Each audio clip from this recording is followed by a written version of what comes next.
Hello नमस्कार साथियों, फिर से हाजिर हूँ आपके साथ लेकर के हिस्ट्री की एनसीईआरटी। तो क्लास 11th की हिस्ट्री की एनसीईआरटी में हमारा जो 4th चैप्टर चल रहा है 3 वर्ग का, उसमें हमने कल कृषक दासों के बारे में पढ़ा जो स्वतंत्र और बंधक 2 तरह के होते थे। तीसरे वर्ग के बारे में आज हम पढ़ेंगे इंग्लैंड में सामंतवाद के बारे में।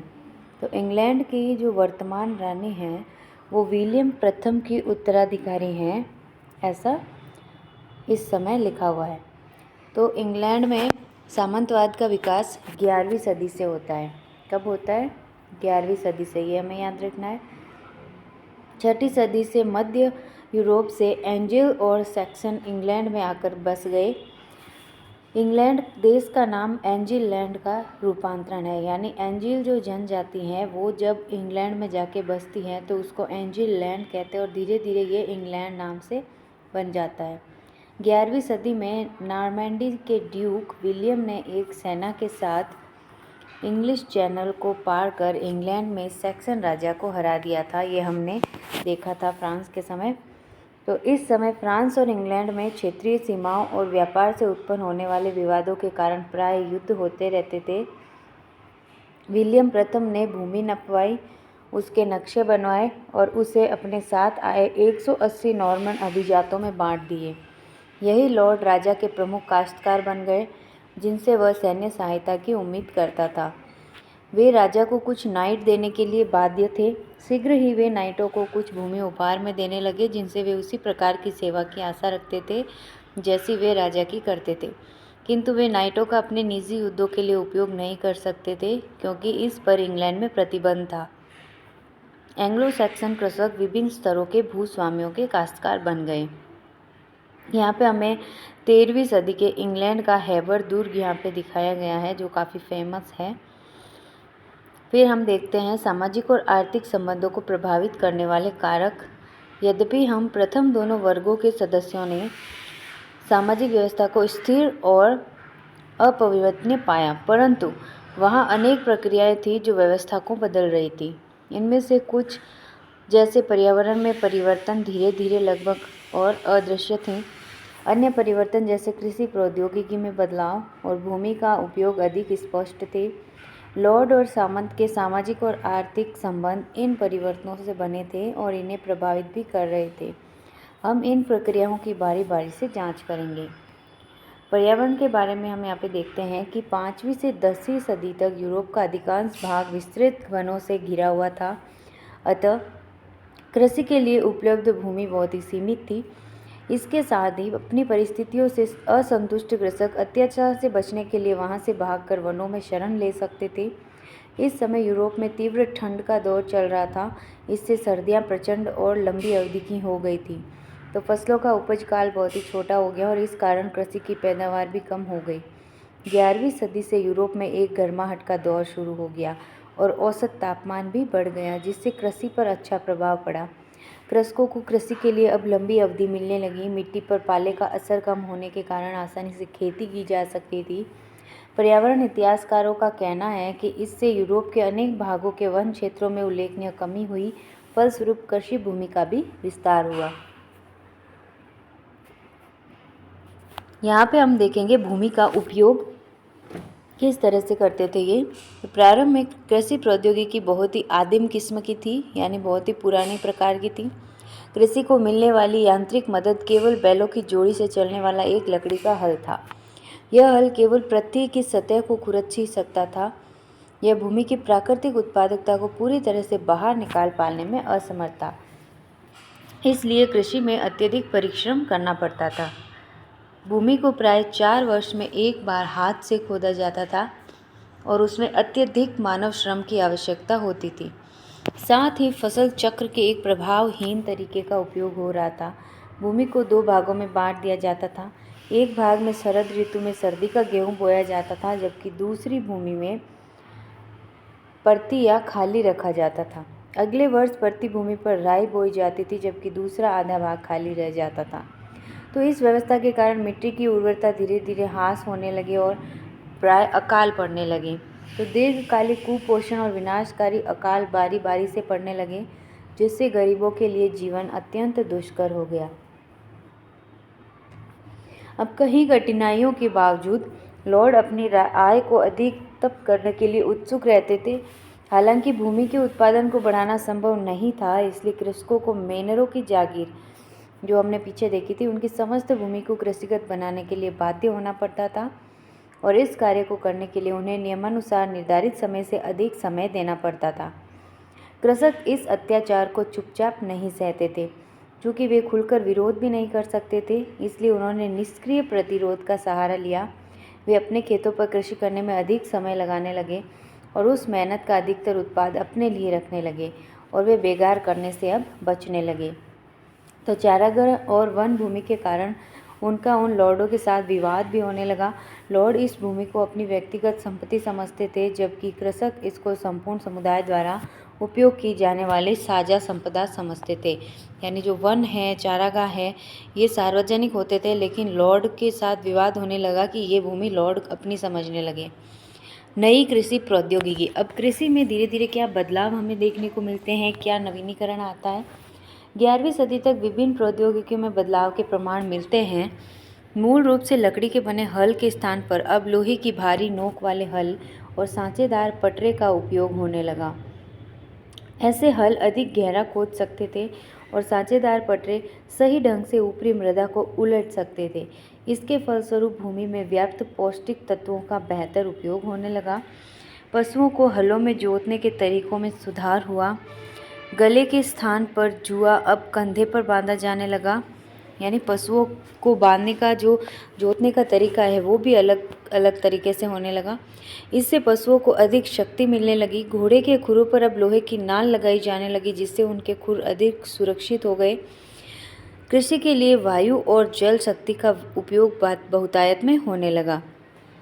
यूरोप में अन्न को पीसने और अंगूरों को निचोड़ने के लिए अधिक जल शक्ति और वायु शक्ति से चलने वाले कारखाने स्थापित हो रहे थे और भूमि के उपयोग के तरीकों में भी बदलाव आया। सबसे क्रांतिकारी था 2 खेतों वाली व्यवस्था से 3 खेतों वाली व्यवस्था में परिवर्तन। यानी ये व्यवस्था क्या है अब कि इस व्यवस्था में कृषक 3 वर्षों में से 2 वर्ष अपने खेत का उपयोग कर सकता था, बशर्ते वह एक फसल शरद ऋतु में और उसके 1.5 वर्ष पश्चात दूसरी बसंत में बोता। इसका अर्थ था कि कृषक अपनी जोतों को 3 खेतों में बांट सकते थे।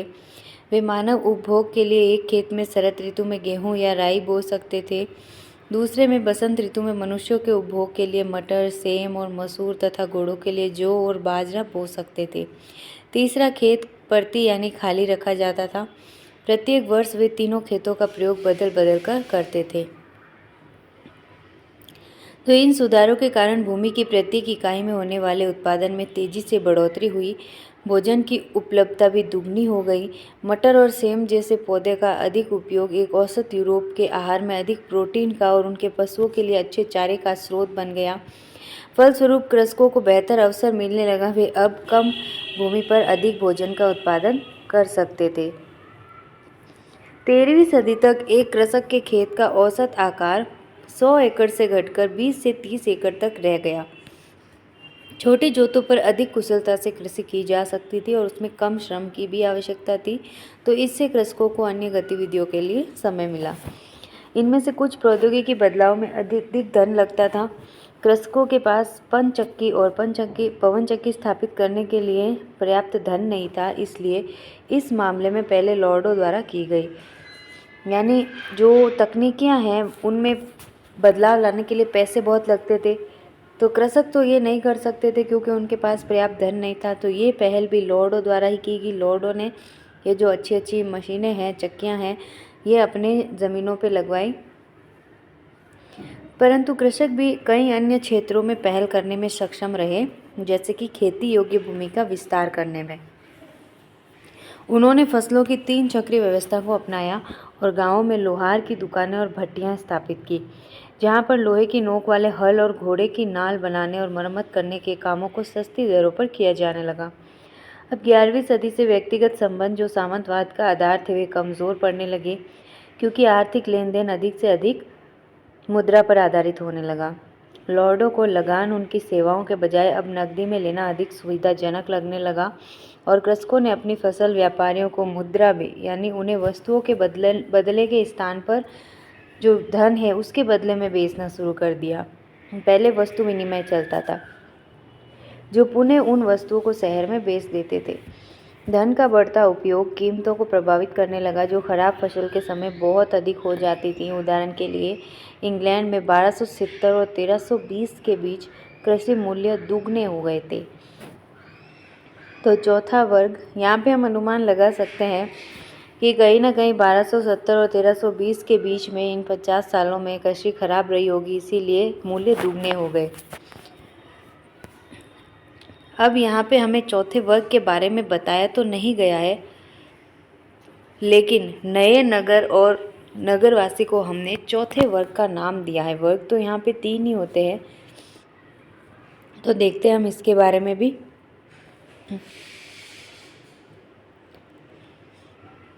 कृषि में विस्तार के साथ ही उससे संबद्ध 3 क्षेत्रों जनसंख्या, व्यापार और नगरों का विस्तार हुआ। यानी कृषि के संबंध क्या होते थे? कृषि से जनसंख्या संबंधित होती थी, व्यापार और नगर भी कृषि से ही संबंधित होते थे। तो इन तीनों का विस्तार कृषि के विस्तार के साथ हुआ। यूरोप की जनसंख्या जो 1000 में लगभग 420 लाख थी, वो बढ़कर 1000 ईस्वी में 1200 ईस्वी में बढ़कर 620 लाख और 1300 ईस्वी में बढ़कर 730 लाख हो गई। यानी लगभग 100 लाख हम कह सकते हैं कि 1 मिलियन यहाँ पे हर बार बढ़ती जा रही थी। बेहतर आहार का अर्थ लंबी जीवन अवधि था। यानी अगर बेहतर आहार मिलता तो बीमारियां नहीं होती और उससे कृषकों को लंबी जीवन अवधि मिलने लगी। और 13वीं सदी तक एक औसत यूरोपीय 8वीं सदी की तुलना में 10 वर्ष अधिक जी सकता था अब।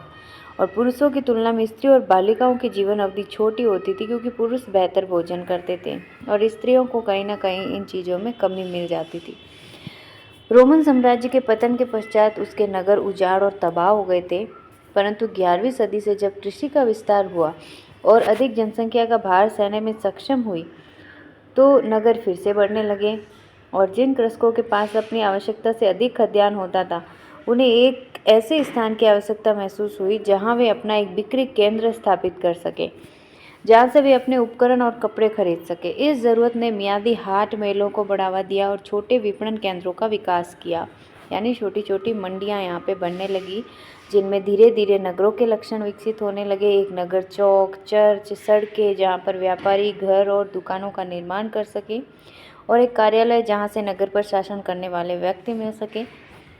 दूसरे स्थानों पर नगरों का विकास बड़े दुर्गों, बिस्पों की जागीरों और बड़े चर्चों के चारों तरफ होने लगा। तो नगरों में लोग सेवा के स्थान पर उन लॉर्डों की भूमि पर नगर बसे थे, वहाँ पे कर देने लगे। यानी जहाँ पे नगर बसने लगे, वहाँ पे लोग अब लॉर्डों की भूमि पर सेवा नहीं बल्कि उनके बदले में कर देने लगे। तो नगरों ने कृषक परिवारों के जवान लोगों को वैतनिक कार्य और लॉर्ड के नियंत्रण से मुक्ति की अधिक संभावनाएं प्रदान की। नगर की हवा स्वतंत्र बनाती है, ये एक प्रसिद्ध कहावत थी उस समय। और स्वतंत्र होने की इच्छा रखने वाले अनेक कृषिदास भागकर नगरों में छिप जाते थे। अपने लॉर्डों की नज़रों से 1 वर्ष व 1 दिन तक छिपे रहने में सफल रहने वाला कृषिदास एक स्वाधीन नागरिक बन सकता था। तो नगरों में रहने वाले अधिकतर व्यक्ति या तो स्वतंत्र कृषक या भगोड़े कृषिदास थे, जो कार्य की दृष्टि से अकुशल श्रमिक होते थे। दुकानदार और व्यापारी बहुतायत में थे। बाद में विशिष्ट कौशल वाले व्यक्तियों जैसे साहूकार और वकीलों की आवश्यकता हुई। तब बड़े नगरों की जनसंख्या लगभग 30,000 होती थी। ये कहा जा सकता है कि उन्होंने समाज में एक चौथा वर्ग बना लिया था। यहाँ पे हम देखते हैं रेम्स का एक फ्रांसीसी कैथेड्रल नगर, जो 17वीं सदी का एक नक्शा है। कैथेड्रल नगर यानी कैथेड्रल चर्च के आसपास में जो नगर बसा, उसे हम कैथेड्रल नगर कह सकते हैं। तो बहुत ही सघन नगर ये यहाँ पे बसा हुआ है। इस तरह से देखने पे कुछ समझ में भी नहीं आता है कि किस तरह से ये बसा हुआ है।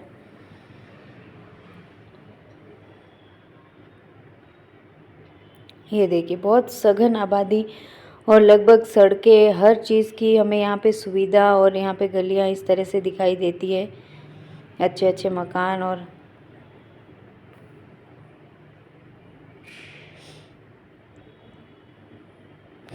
तो आगे हम देखते हैं कि आर्थिक संस्था का आधार श्रेणी था। प्रत्येक शिल्प या उद्योग एक श्रेणी के रूप में संगठित था। यहाँ पे धीरे धीरे जो व्यापारी हैं या शिल्पी या उद्योगी हैं उनके श्रेणियाँ बनने लगी। यह एक ऐसी संस्था थी जो उत्पाद की गुणवत्ता, उसके मूल्य और बिक्री पर नियंत्रण रखती थी। श्रेणी सभागार प्रत्येक नगर का आवश्यक अंग होता था, यानी प्रत्येक नगर में श्रेणी सभागार बनने लगे। यह अनुष्ठानिक समारोह के लिए था जहाँ गिल्डों के प्रधान और औपचारिक रूप से मिला करते थे। गिल्ड यानी श्रेणियों के जो प्रधान है वहाँ पे औपचारिक रूप से मिलते थे और समारोह होते थे। तो पहरेदार नगर के चारों ओर गश्त लगाकर शांति स्थापित करते थे।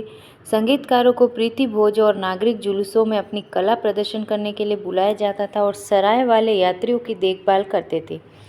11वीं सदी आते आते पश्चिम एशिया के साथ नवीन व्यापार मार्ग विकसित हो रहे थे, जो हम अगले विषय में देखेंगे। तो स्कैंडिनेविया के व्यापारी वस्त्र के बदले में फर और शिकारी बाज लेने के लिए उत्तरी सागर से दक्षिणी समुद्र की यात्रा करते थे और अंग्रेज व्यापारी रांगा बेचने के लिए आते थे। 12वीं सदी तक फ्रांस में वाणिज्य और शिल्प विकसित होने लगा, यानी जो इंग्लैंड के व्यापारी हैं वो बाहर जाने लगे अपना रांगा बेचने के लिए, यानी जिस देश में जो उपज होती थी उसको लेके ये लोग बाहर के क्षेत्रों में जाने लगे बेचने के लिए और वहाँ की कीमती वस्तुएं लेके आने लगे अपने देशों में। तो पहले दस्तकारों को एक मैनर से दूसरे मैनर में जाना पड़ता था, अब उन्हें एक स्थान पर बसना अधिक आसान लगा जहाँ वस्तुओं का उत्पादन किया जा सके और फिर अपनी आजीविका के लिए उनका व्यापार हो सके। जैसे जैसे नगरों की संख्या बढ़ने लगी और व्यापार का विस्तार होता गया, नगर के व्यापारी अधिक अमीर और शक्तिशाली होने लगे और अभिजात्यता के लिए प्रतिस्पर्धा करने लगे। अब यहाँ पे हमने जो ऊपर कैथेड्रल नगर देखा है उसके बारे में हम पढ़ेंगे डिटेल से। यहाँ पे हमने देखा कि जैसे जैसे नगरों की संख्या बढ़ी वैसे वैसे व्यापार भी बढ़ा और व्यापारी जो थे वो अधिक से अधिक अमीर और शक्तिशाली होने के लिए और अभिजात्यता प्राप्त करने के लिए, यानी धनी बनने के लिए यहाँ पे प्रतिस्पर्धा होने लगी। फिर देखते हैं हम कैथेड्रल नगर। चर्चों को दान देना अमीर व्यापारियों द्वारा अपने धन को खर्च करने का एक तरीका था। तो 12वीं सदी से फ्रांस में कैथेड्रल कहलाने वाले बड़े चर्चों का निर्माण होने लगा। यद्यपि वे मठों की संपत्ति थे, पर लोगों के विभिन्न समूहों ने अपने श्रम, वस्तुओं और धन से उनके निर्माण में सहयोग दिया। तो कैथेड्रल पत्थर के बने होते थे और उन्हें पूरा करने में अनेक वर्ष लगते थे। जब उन्हें बनाया जा रहा था तो कैथेड्रल के आसपास का क्षेत्र और अधिक बस गया और जब उनका निर्माण पूर्ण हुआ तो वे स्थान तीर्थ स्थल बन गए। इस प्रकार उनके चारों तरफ छोटे नगर विकसित हुए और कैथेड्रल इस प्रकार बनाए गए थे कि पादरी की आवाज़ लोगों के जमा होने वाले सभागार में साफ सुनाई पड़ सके और भिक्षुओं का गायन भी अधिक मधुर सुनाई पड़े। साथ ही लोगों को प्रार्थना के लिए बुलाने वाली घंटियां दूर दूर तक सुनाई पड़ सके। खिड़कियों के लिए एक अभिरंजित कांच का प्रयोग होता था। दिन के वक्त सूरज की रोशनी उन्हें कैथेड्रल के अंदर के व्यक्तियों के लिए चमकदार बना देती थी और सूर्यास्त के पश्चात मोमबत्तियों की रोशनी उन्हें बाहर के व्यक्तियों के लिए दृश्यमान बनाती थी। तो अभिरंजित कांच की खिड़कियों पर बने चित्र बाइबल की कथाओं का भी वर्णन करते थे, जिन्हें अनपढ़ व्यक्ति भी पढ़ सकते थे। कैसे कि जो चित्रों से कथाएं बनाई जाती थी तो उन चित्रों को देख के कोई भी व्यक्ति उन कहानियों को पढ़ सकता था। यहाँ पे हमें एक साल्सबरी कैथेड्रल इंग्लैंड का चर्च दिखाई दिया है। देखिए किस तरह से इसको बनाया जाता था और काफ़ी वर्ष लग जाते थे इसको पूर्ण करने में। इतने वर्षों में उसके आसपास नगर बस जाता था। यहाँ पे हम देखते हैं एक उदाहरण जो कि अभिरंजित कांच की खिड़की कार्टेस कैथेड्रल फ्रांस के चर्च से हमें यहाँ पे दिखाई गई हैं कि कांच की खिड़की के ऊपर किस तरह से चित्र बनाए जाते थे बाइबल की कहानियों से। यहाँ पे जो ये चित्र है इसके बारे में पढ़ते हैं हम। दावत के दिनों में हमारे द्वारा अक्सर अनुभव की जाने वाली कमी थी जगह की संकीर्णता। अत्यधिक यंत्रणा और शोर के कारण भागकर स्त्रियों का पुरुषों के सिरों के ऊपर स्थित वेदिका पर चले जाना, ये सब कुछ ऐसे कारण थे कि हमने पवित्र चर्च को विस्तृत एवं व्यापक बनाने का निर्णय लिया। विभिन्न क्षेत्रों से आए अनेक विशेषज्ञों के अति कुशल हाथों से तरह तरह की शानदार नई खिड़कियों की पुताई कराई, क्योंकि ये खिड़कियाँ अपने अद्भुत निष्पादन और बहुत महंगे रंजित व सफ़ायर कांच के कारण बहुत मूल्यवान थी। इसलिए उनकी रक्षा के लिए हमने एक सरकारी प्रधान शिल्पकार और स्वर्णकार की नियुक्ति की। वे अपनी तनख्वाह वेदिका से सिक्कों के रूप में और आटा अपने भाई बंधुओं के सार्वजनिक भंडार से ले सकते थे। वे उन कला वस्तुओं की देखरेख के कर्तव्यों की उपेक्षा भी नहीं कर सकते थे। ये जो उद्धरण है ये एबट सुगेर ने पेरिस के निकट स्थित सेंट डेनिस में स्थित ओबे के बारे में लिखा है। ओबे यानी एक मठ जो था उसके बारे में ये उसने लिखा है। अब यहाँ पे 14वीं सदी के अंदर एक संकट जो यूरोप के अंदर आता है उसको हम देखते हैं कि यहाँ से 11वीं सदी से काफ़ी अच्छा विकास यूरोप के अंदर शुरू होता है। 12वीं 13वीं तक अच्छा विकास चलता है और 14वीं सदी में क्या संकट ऐसा आता है तो उसको देखते हैं हम कि 14वीं सदी की शुरुआत तक यूरोप का आर्थिक विस्तार धीमा पड़ जाता है। ऐसा 3 कारकों की वजह से हुआ। अब वो 3 कारक कौन से हैं देखते हैं हम कि उत्तरी यूरोप में 13वीं सदी के अंत तक पिछले 100 वर्षों की तेज ग्रीष्म ऋतु का स्थान फिर से तीव्र ठंडी ग्रीष्म ऋतु ने ले लिया। यानी जो गर्मियाँ गर्म होती थी अब वो वापस से ठंडे होने लगी। पैदावार वाले मौसम फिर से छोटे हो गए और ऊंची भूमि पर फसल उगाना कठिन हो गया। तूफानों और सागरीय बाढ़ों ने अनेक फार्म प्रतिष्ठानों को नष्ट कर दिया, जिसके परिणाम स्वरूप सरकार को करों द्वारा कम आमदनी हुई। 13वीं सदी के पूर्व की अनुकूल जलवायु द्वारा प्रदान किए गए अवसरों के कारण अनेक जंगल और चरवाह कृषि भूमि में बदल गए, परंतु गहन जुताई ने फसलों के 3 क्षेत्रीय फसल चक्र के प्रचलन के बावजूद भी भूमि को कमज़ोर बना दिया। उचित भू संरक्षण के अभाव में ऐसा हुआ, यानी भूमि को संरक्षण करने के उचित जो साधन है उपाय है वो उनके पास नहीं आए थे। अभी चारागाहों की कमी के कारण पशुओं की संख्या भी कम हो गई और जनसंख्या वृद्धि तो इतनी तेजी से हुई कि उपलब्ध संसाधन कम पड़ गए और जिसका तत्कालिक परिणाम था अकाल। इतनी जनसंख्या वृद्धि और फिर अचानक से कृषि में कमी होने से अकाल पड़ गया। तो 1315 और 17 के बीच यूरोप में भयंकर अकाल पड़े। इसके पश्चात 1320 के दशक में अनगिनत पशुओं की मौतें हुई, यानी जो 1400 ईस्वी है उसको हम अकाल कह सकते हैं। 1320 का दशक पशुओं की मौतों का काल और जो मेन अकाल है वो 1315 और 17 के बीच में यहाँ पे भयंकर अकाल पड़ता है। इसके साथ ही ऑस्ट्रिया और सर्बिया की चांदी की खानों के उत्पादन में भी कमी आने के कारण धातु मुद्रा में कमी आई, जिससे व्यापार प्रभावित हुआ। इसके कारण सरकार को मुद्रा में चांदी की शुद्धता को घटाना पड़ा और उसमें सस्ती धातुओं का मिश्रण करना पड़ा। लेकिन इससे भी बुरा समय अभी आना बाकी था। 12वीं और 13वीं सदी में जैसे जैसे वाणिज्य में विस्तार हुआ तो दूर देशों से व्यापार करने वाले पोत यूरोपीय तटों पर आने लगे। पोतों के साथ साथ चूहे आए। ये जो भयानक चूहे यहाँ पे आए थे ये मेन कारण है यहाँ इनकी जो बर्बादी का। वो अपने साथ ब्यूबोनिक प्लेग जैसी महामारी का संक्रमण लेके आए। यहाँ पे महामारी भी एक फैलती है, इसे हम ब्लैक डेथ के नाम से जानते हैं, जो चूहों के कारण फैलती है, उसे ब्यूबोनिक प्लेग कहा गया। पश्चिमी यूरोप जो प्रारंभिक सदियों में अपेक्षाकृत अधिक अलग थलग रहा, 1347 और 50 के मध्य महामारी से बुरी तरह प्रभावित हुआ। यानी पहले तो अकाल और उसके बाद महामारी। जब प्रकृति का कोप होता है ना तो बहुत ही भयंकर रूप से होता है।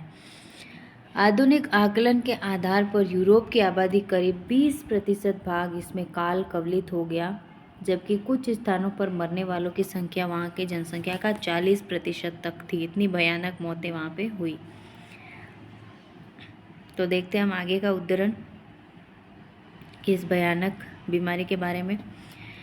कितने बहादुर पुरुषों और महिलाओं ने अपने कुटुंबियों के साथ नाश्ता कर उस रात्रि को दूसरी दुनिया में अपने पूर्वजों के साथ रात्रि का भोजन किया होगा।